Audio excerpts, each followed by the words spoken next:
Hello everyone. তো আজকে এই রোদের মধ্যে ছাতা নিয়ে আমি যাচ্ছিলাম কোচিংয়ে। তো কোচিংয়ে অ্যাটেন্ডেন্স দিয়ে তারপর গেছিলাম লাইব্রেরিতে। এখানে সবাই পড়াশোনা করছিল, আমিই শুধু করছিলাম না। তারপর গেছিলাম কলেজে, আর কলেজে এখানে এসে অনেক দিন পর বান্ধবীদের সাথে দেখা হলে যা হয়তো আমরা বসে বসে এখানে গল্প টল্প করছিলাম। তারপর গেছিলাম গীতাঞ্জলি মার্কেটে, মানে বাজারে। তারপর এখানে এসে একটা দোকানে ঢুকে, আর এখানে সুতির কুর্তিগুলো ছিল, সত্যি খুব ভালো ছিল, কম দামে। আর এখানে কম দামে অনেকই ভালো ভালো জিনিসপত্র ছিল। তারপর সেখান থেকে একটা কুর্তি নিয়ে আমরা যাচ্ছিলাম আরও ভেতরের দোকানগুলোর দিকে।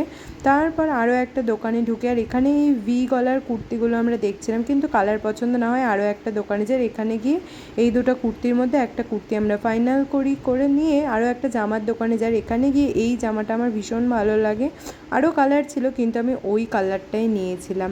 তো এই বাজার করার পর গেছিলাম একটা দোকানে কাজটা করার পর আমি টোটো করে যাচ্ছিলাম বাড়িতে এসে একটু মুড়ি চানাচুর খেয়ে একটু রেস্ট নিয়ে বিকেলে গেছিলাম একটু ছাদে।